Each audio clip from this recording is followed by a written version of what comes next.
Hey everyone, thank you for tuning in. Today I'm arranging a super easy artificial bridal bouquet.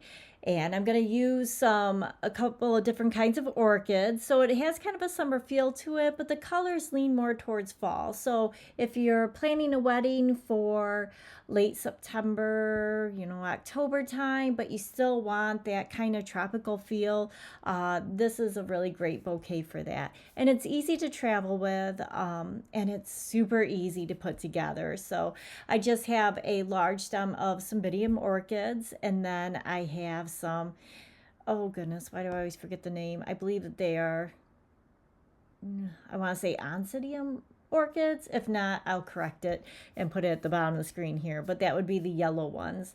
And I did a quick search before I started making some videos for today, and there is a lot of texture in bouquets. That seems to be kind of a trend, just really getting that repetitive, almost like just small flower type of small blossom flowers, type of flowers, whatever. A lot of texture in bouquets. So I thought this was a great way to kind of bring some of that into. So there is going to be a bow on the stem of the bouquet. So I'm just doing a real simple shoelace bow here.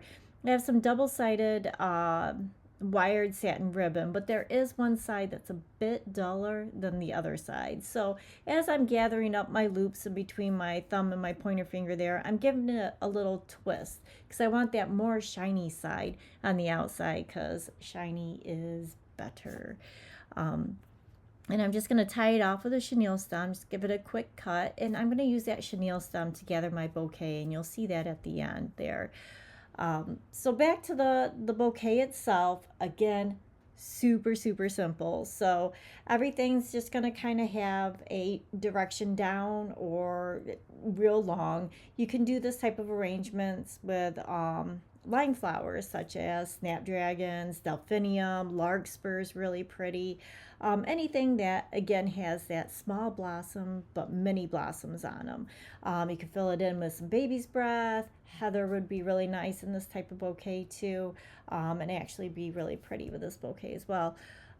But just looking for the repetitive texture of just smaller flowers. So I had about 3 stems of the yellow orchids, and then I have the larger green orchids, and I have a spare stem that has some extra orchid buds on the top of it that I'm going to sneak in there. I just really like the color, and I really like how it kind of gives it a new texture, a new shape to the texture that we have there. And keeping with that small repetitive kind of line-ish flowers, I'm going to use some eucalyptus. And then this one is more of a golden color, so I'm pulling in that yellow, kind of grabbing a little bit of that center of the green orchid there, and I'm giving it a bit of that fall feel to it. Now I'm going to take my white bow that I have here and then just tie it really super tight around the stem of the bouquet. So I am not using wax floral tape like I usually do. I usually wire off all my bouquet handles, and then I'll cover it with wax floral tape. And I didn't do that on purpose. I was just very comfortable with the chenille stem being soft enough not to poke through the ribbon itself there. And I knew that my chenille stem was going to hold everything really tight. So here's where we get a little tricky, little fancy on the handle, because the handle really is a part of these type of bouquets where you have the longer like presentation or where you carry it off to the side. So I want a thicker handle. I want it to look like more than what it is. So I'm adding some extra stems there. So I have stem pieces from this bouquet that I'm going to add to the top, and I have some just stem pieces from past bouquets that I made. So just trying to keep it, I measured about 3 hands down, a little bit longer because of the way that's going to be carried, and plus that I'm doing a treatment on it. So now that I have my extra stems there that I just kind of pulled up tight to that bow, didn't really pass them. I'm going to cut, well, first I'm going to tie everything really tight again with my chenille stem. I really want to crank it down. If you want to add some hot glue here, all that's going to be covered by ribbon treatment. So entirely up to you, but I felt really comfortable with the pipe cleaners or the chenille stems. I do like using chenille stems rather than just regular thin wire. I feel like I can really crank them tight that way. They just have like a good grip to them. And I'm just going crazy with tightening everything down. Again, you can use hot glue in there if you'd like. And I did forget to mention that because these are simple stems, I took a moment to give a little bend in each stem so that it looks a little bit more natural. When you're tucking in blossoms in like a roundy moundy, you don't really have to worry about the bend of the stem, but in this case I really wanted to give it some life. So back to the bow, I'm going to start above the bow and I'm going to tie a knot, and I want to frame my bow in. My concern is that if you start a handle wrap underneath the bow, it's going to push the bow upward. And if you start it below, I already said that. If you start it above, it gives you an opportunity to pinch it at the bottom too, to kind of keep it nice and center and facing straight out.